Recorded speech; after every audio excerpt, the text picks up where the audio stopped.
Welcome to Wednesday with the Wimbushes. Hey, We back. How are you doing, my love? I'm well. I'm doing well. How about you? I'm doing wonderful. Well, that's good to hear. Good to hear. Yes. Well, thank you all so much for joining us again for another Wednesday.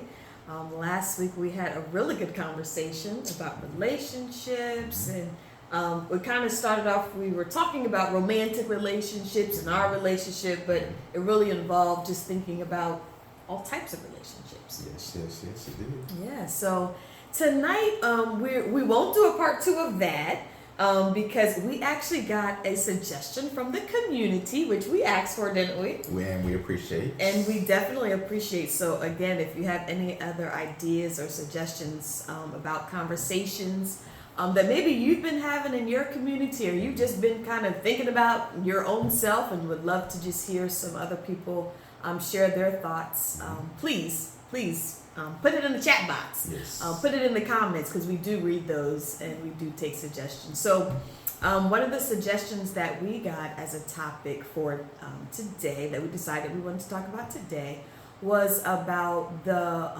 journey of expanded consciousness of Bishop Carlton Pearson. Mm-hmm. Now, for those of you who might not know Bishop Carlton Pearson, we'll tell you a little bit about him. All right.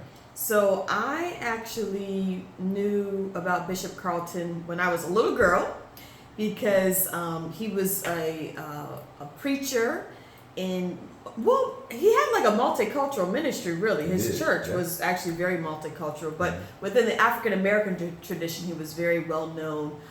He was very charismatic, wonderful singer. So he actually put out CDs along with being a pastor. His church was called Higher Dimensions, and I think he started that church back in the 70s, actually.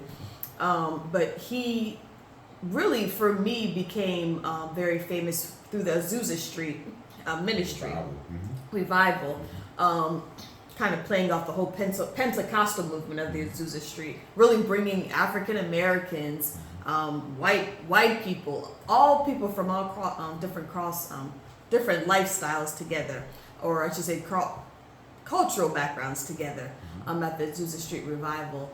But I really got to know him through that, because that was a very big platform where he introduced Bishop T.D. Jakes, who you probably all know now.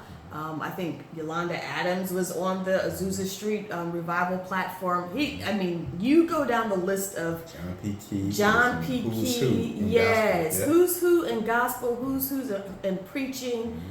Bishop Carlton Pearson put them on through the Azusa Street revival. And so my parents, they grew up listening to his music, playing his music in the house. They were part of a choir, so they definitely, listened to Bishop Carlton Pearson. And there was a retreat center actually in Pennsylvania called Blue Mountain Christian Retreat. And he actually came there a couple times. So my parents would take us up there. So Bishop Carlton Pearson has definitely been a part of my Christian upbringing, I would say. And what do you know about Bishop? So I was raised Baptist, like I said, born and raised in Atlanta, and I wasn't as familiar with him. I think my first real interaction or awareness was after he made the transition. And I remember my first time hearing him speak live was at ITC, the Interdenominational Theological Center in Atlanta, Georgia. It was the only institution for African American theology, Christocentric theology in the world. And it's still there today. It's part of Atlanta University Center. But he came there to speak after he left the church. And this was back in maybe 2007, 2008, a little bit before I graduated, and just kind of shared about how his theology has transformed. And the big issue that got him pretty much expelled from his denomination was around conversation around hell. And he concluded that there is no hell, right? And how fear has been such a influence and a factor in the tradition for so long. It's like, how you can talk about the love of God and how big God is, and then I'll presume to list everything God isn't, but also the reality of hell, and so from hell being a place in the afterlife to hell as a state of consciousness, which you can experience now, which I tend to agree with. I mean, I've known people, especially doing ministry work, that have experienced all kind of hellish scenarios and things they've experienced in their life, and where that left them mentally in a state of hell, even as chaplains serving in the hospital, and dealing with people, that are conflicted with some kind of health issue or even a death situation, how they were confronted, at least in their consciousness, their state of being rather being one of hell. So that's all I got though from. Yes. Yeah, no, it's interesting, just even our entry points to knowing Bishop Carlton. I would say for me, and I shared this in our very first episode when we were talking about our own spiritual journeys and evolution, I would definitely have to say Bishop Carlton Pearson was one of those people for me that said it was okay to think differently than what you were raised in, having followed him as a young girl, as a young child, knowing what his preachings were, and then when he was talking about there is no hell and really got just outcasted because of that, and so it seemed like he was surprised he got outcasted. He was like, I'm trying to tell people, like, everybody's saved. Like, the work that Jesus did is completely finished. Like, you don't have to fear anymore. And, I mean, the church that he was in, a lot of the members left because of that. He was a part of the Bishop of Council of Bishops. And they pretty much said, like, you're no longer, invited into our pulpits anymore. A lot of people just unaffiliated and just walked away as far as fellowshipping with him. And so I feel like when I was going through my own spiritual evolution, I was looking for models, like, who has come from a similar background as me and has been really rethinking, their doctrine and their traditions and things that, like, this doesn't really add up. How do we say, God is all loving, but would send somebody to hell to burn forever? Like to torture them in hell forever? Like, really? And so I searched a lot on YouTube, and then that's when I, was seeing Bishop Carlton really come out, and he did a lot of interviews, and a part of me was like, oh, okay, like, I'm not alone in this. Like, this man, I mean, the thousands of people that listened to him, that he taught, that the lives that he touched, and for him to pretty much, that stuff was ripped away from him. It was literally ripped away from him. But he didn't turn back. On one of the interviews that I saw, he said that there were people that were offering him millions of dollars if he would just recant this particular doctrine. If he would say, I was wrong, there is a hell, God will send you to hell if you don't accept Jesus Christ. Like, people are offering him money to say that that this wasn't a revelation that he received. And he said, I can't. Yeah, and we watched the movie, the documentary about his life, movie Come Sunday, which is on Netflix. Definitely encourage you to check that out. But it's just fascinating though, just how, as humans, we have all these constructs, that have a huge impact on not only how we live, but like how we approach life, in terms of like being a life led by fear, you know what I mean, and afraid to live out of fear of what's going to happen in the afterlife, life after this. And so, and I know a lot of people will quote scripture to justify their particular stance. And one thing I'm well aware of now on this side of seminary is, like, many people, especially in the Christian community, if you ask them even where the Bible came from and how is it put together, they don't know, right? And I get that. That's not something that's taught in most churches or Sunday schools or Bible studies. And so even in how the Bible was put together, there was a lot behind that. It's not like it just fell out of the sky with this blue ribbon tied around it saying, like God literally pinned it God's self. but it went through thousands of years. Number one, before it even took print or anything was written, rather, traveled in everything was in spoken. stories, right? Yep. In oral traditions.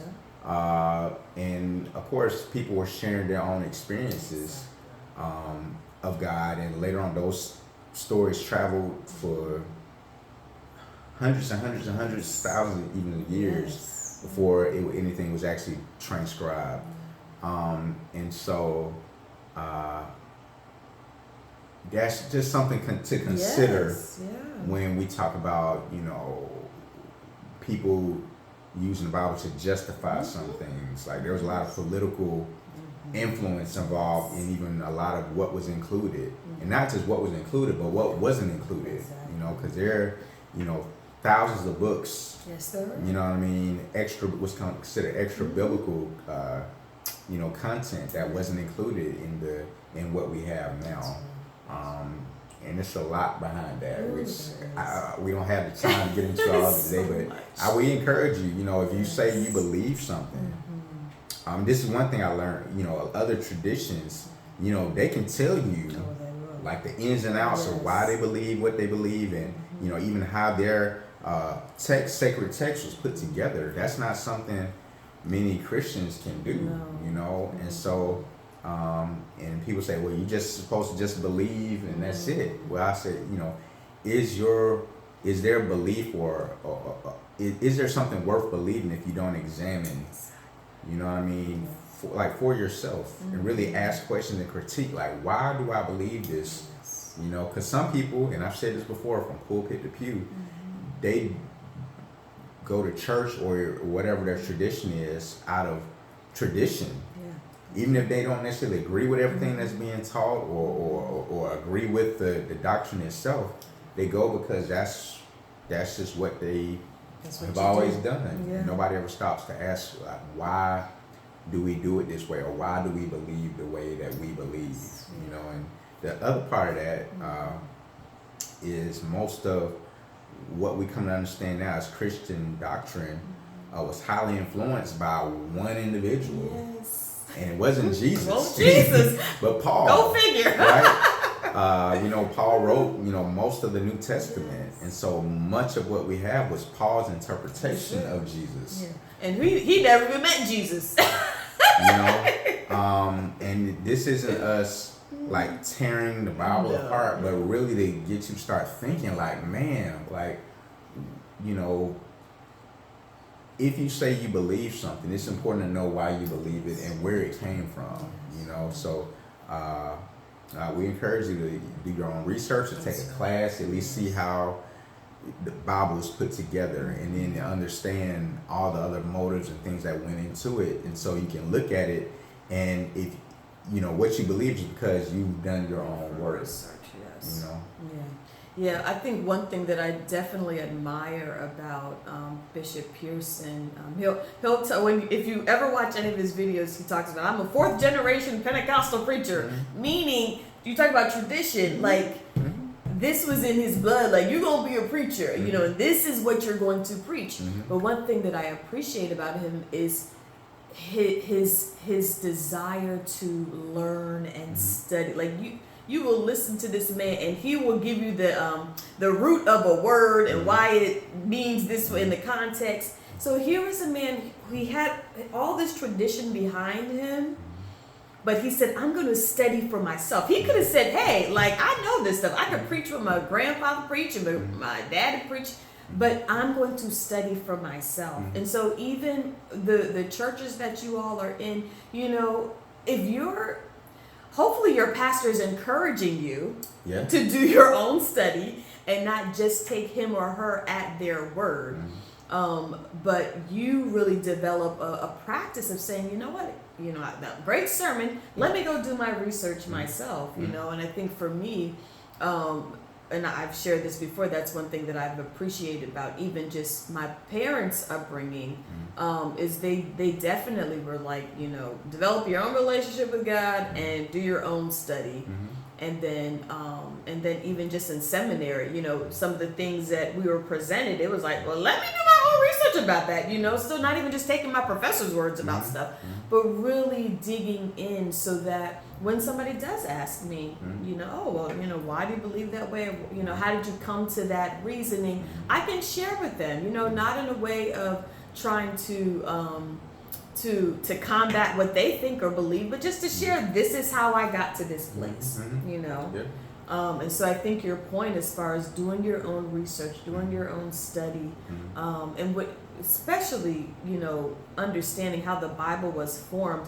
When you begin to pull back those layers, you begin to, well, why was this included and that was included? Going back to the topic of hell, what is the benefit of continuing to promote this idea and concept of hell? Unless you want to control people. I mean, that's a big control piece. Fear is unfortunately a huge motivator. Oh, it is. And so just drops when you consider the Council of Nicaea. Let's talk about that. One thing to go look up, in terms of this council that was assembled in order to essentially vote on which books that they had at that time would be included and which would be left out. Consider that whenever there's an empire and you're trying to manage all these people, it's important to be able to control what they think and what they believe in order to manage and keep a certain level of control. So we'll drop that. It's like, I don't want to, I'll leave it there. No, that's good. Go dig.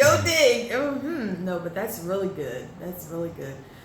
So coming back to Bishop Carlton and his journey, and just thinking about, like I said, he was definitely one person that I definitely began to follow as I was, in that deconstruction process and really looking for community to help me navigate, okay, now what does this mean for me as far as community, and seeing that what Bishop went through as far as, losing his church, losing even family members who were like, we don't want anything to do with you anymore, and so I found so much encouragement in his story, and as hurtful as it was to hear that he was going through all that, I think for me, like I was definitely not going to be experiencing literally the rug getting pulled up under me, but in a lot of ways I feel like he paved the way for those of us who are like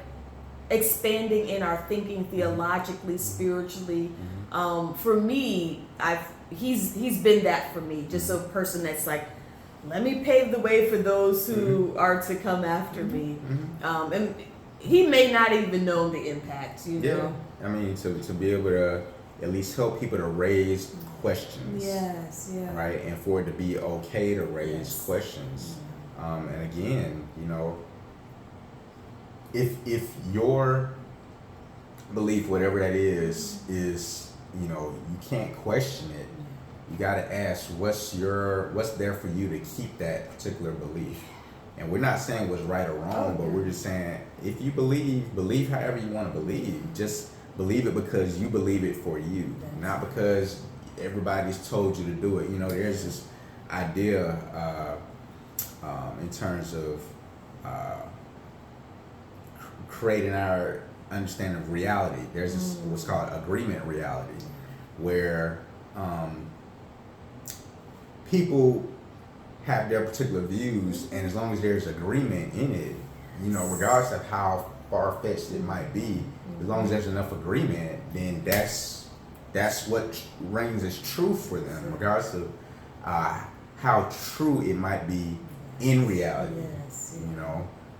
And even in the movie Come Sunday, one of the minister of music for Carlton, Pearson, was gay, and he was confronted with his own humanity in terms of him being sick and dying, and Carlton was kind of going back and forth on,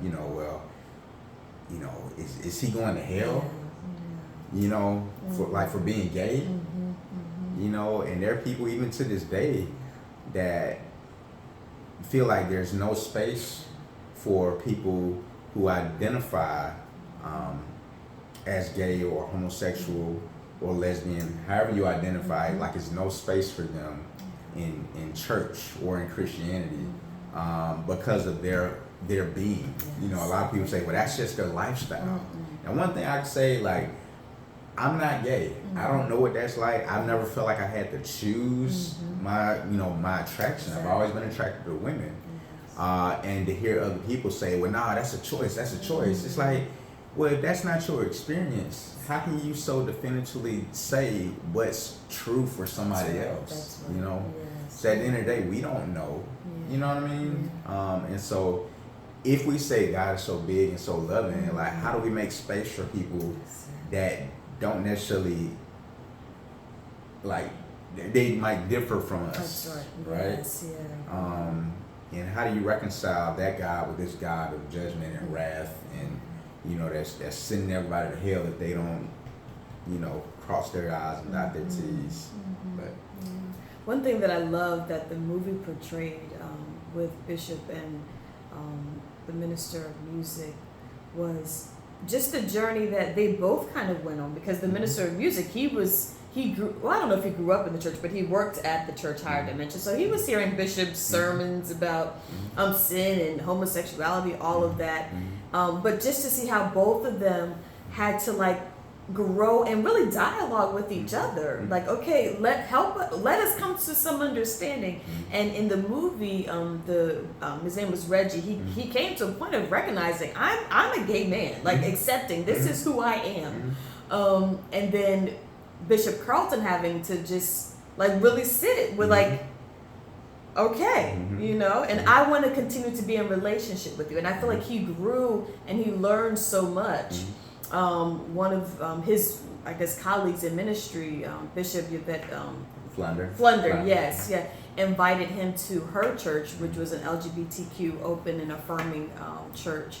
And they really embraced him. And I think that's kind of at the end of the movie, you just see how he's like, you know, I preached against this particular community, and here you all are embracing me. And you could just see the transformation that was happening. And I think that's just a testament of accepting that we all are evolving. We might be at different places, but if we allow ourselves to, that's the if we allow ourselves to, we can evolve. Because it's all, you know, how we understand God, and even in, you know, the biblical text, you know, how people made sense of their experiences and made sense of God, you know, was based on things that they were dealing with and things that, you know, happened in their life. And what we have is a record of that. And so my contention is always like, what makes your experience any less valid than what's in the biblical text? You know what I mean? So many times people write off their own experience and, you know, hold the Bible up, you know, and it's like, well, what about your experience? What about how God has shown up in your, you know, life? And why do you, like, completely put your own experience to the side and accept all these other people's experiences that live thousands of years that are so that their understanding of what reality was back then, you know, what normative was back then was extremely different from how we live today, you know? And so, you know, we talk about technology and everybody having the latest phones and the latest cars, and you know, our technology is constantly being updated, but our belief systems, you know, remain the same, and they haven't kept up with, you know, human evolution. And then we wonder why people are leaving these traditional institutions in droves. You know, people are looking for ways of making meaning in life that makes sense for them now. You know, and if people can't connect with that, you know, people find other ways of making meaning, and it works for them. You know, and I believe God affirms that. It's like, you know, if you were raised in any other part of the world, and I've said this before, whatever your context is, whatever they teach, that's going to be normative for you, you know, and even if it's very different from what society might accept as normative, you know, or the way, you know. So I think it's important just to make space for yourself, in this journey of spiritual evolution, because I believe God makes space for all of us. Yes, yeah. When you talked about our lives, not discounting our lives, I'm thinking of the image. We both studied pastoral care, and one of the images that's often used is as humans, we're living human documents. And how, we are creating this story, and I believe we are co-creating this story with the divine. We're writing, and as I share, Bishop Carlton's life was like a sacred text for me in a season of my life when I'm looking like, okay, who else has been through this? And so, no, we can't discount our stories. We don't know, even with us sharing our stories, we don't know who might look at this 10 years from now and be like, I really needed to hear your story and your perspectives, because I'm thinking through some things and I needed help to kind of process. And so we can't discount our stories, and we have to continue to write that story and share that story, and and really recognize the sacredness of our stories, just like we hold up these sacred texts and biblical characters. Our stories are sacred. Our lives are just as valid. Just as valid, So, yeah. Yeah, so, this, it really is a matter of overcoming that fear, because so many times people are afraid to raise questions because the fear of, well, is God okay with me asking this question? And, what my family going to think? And what is my community of faith going to think? And you could spend your whole life living like, I know people that have a lot of questions, and they're scared to come out and ask those questions, right? And if, number one, if you have that question, there's a reason, there's something, I believe, that's nudging you for a deeper sense of understanding. And for you to deny that is literally for you to stunt your own growth, which for me, God is always about progression and growth, right?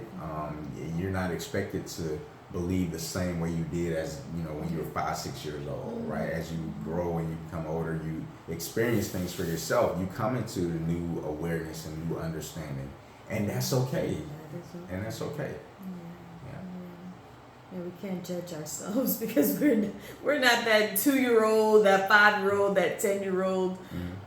We were just watching another video of a lady who grew up Mormon, and she was talking about her own spiritual journey. But I loved how she talked about I can't fit that kindergarten outfit anymore. I have grown from there. There was nothing wrong with that outfit. I still like it. I think it's cute, but as a 40-year-old woman, I just can't fit that anymore. And it's okay. I'm not going to judge myself because I can't get into that. I thought that was really good. But what if we really thought about our lives like that? Like not judging ourselves because we don't think or we don't act the same way that we did 5 years ago.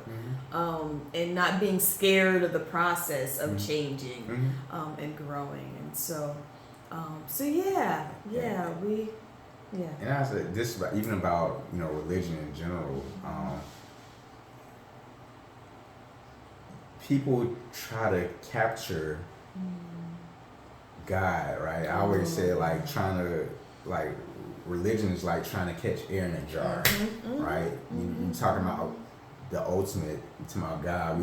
It's the contradictions are amazing. You talk about how big God is, but then confine God within the context of our religion or our denomination, and then say claim that this is the way. Like God can only show up this way, And it's like, man, if God is that, is it that God is that limited, or is that we collapse God into this framework that makes sense to us?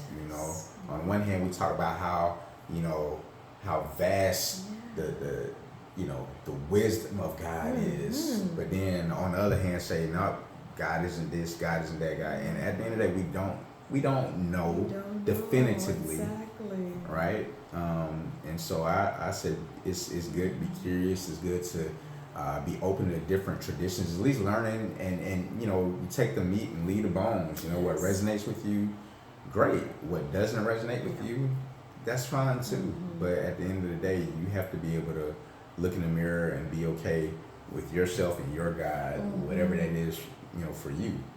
Yes, yeah, definitely. You talk about the, the fear, and sometimes there is fear. There's fear of the unknown. There's fear of if I let go of the idea that God does not fit in this box. Although I believe God is so expansive and, but that fear of the unknown sometimes traps us too, and so, I've learned to really lean into that unknown. Yes. Like I shared before, I definitely grew up in a tradition where it was all about certainty and all about, and here's the Roman road to know that you are saved. I mean, these are the steps. These are the words you say. This is how you dress in order to know, to have certainty. But as I've gotten older, I lean more into that unknown. I lean more into the mystery of God. I lean more into recognizing it's okay not to know. It's okay. I think about children, how they live with such awe and wonder about everything, because everything is so new. So what would it be like to just live with like a beginner's mind, and know that I'm still learning. I am still learning. Where I'm at right now is not where I'm going to be even tomorrow, So, yeah. Yeah. Whenever you get to the space where you're completely closed off, to the possibility that God can be anything other than how you've been taught to believe, I don't know. So be open to how God shows up for you where you are in your life right now.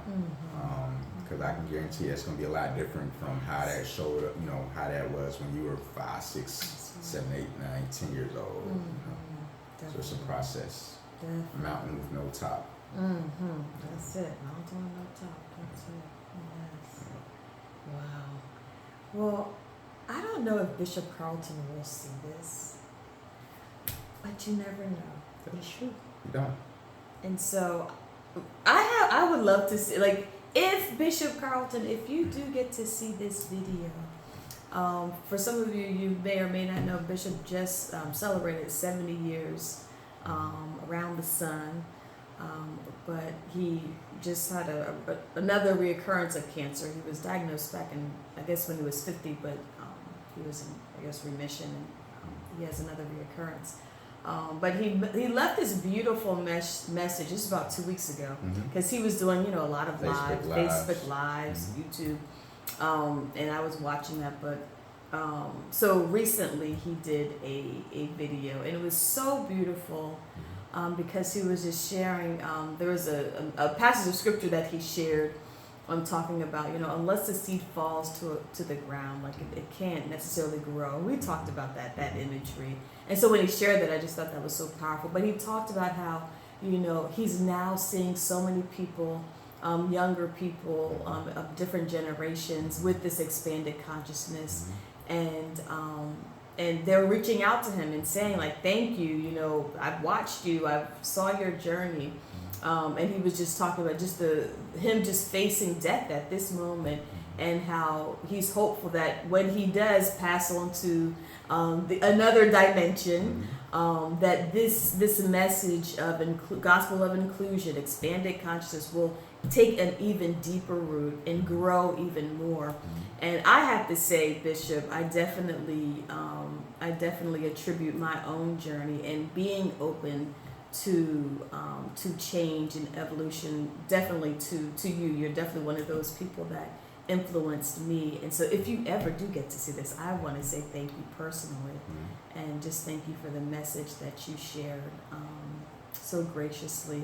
And I loved how he talked about, I'm in awe of this generation. They just have this freedom and unafraid. Yeah. But again, I think that's because of the path that you blazed for a lot of people. So if you get to see this, I wanted to say thank you. God bless your ministry, sir. Yes. Any last words or comments? Well, again, we thank you for watching. Again, we don't come to have this definitive knowledge. Like we're learning and growing.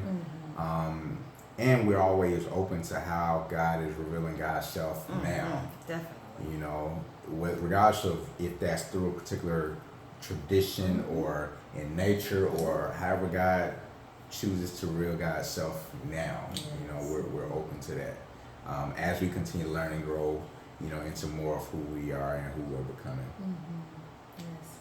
So again, if you have any ideas, suggestions, topics that you're been thinking about, please let us know. Please leave your comments. We would love to hear from you. And like we said, just be open to how God wants to reveal God's self in this season. So, all right. Until next time. Till next time.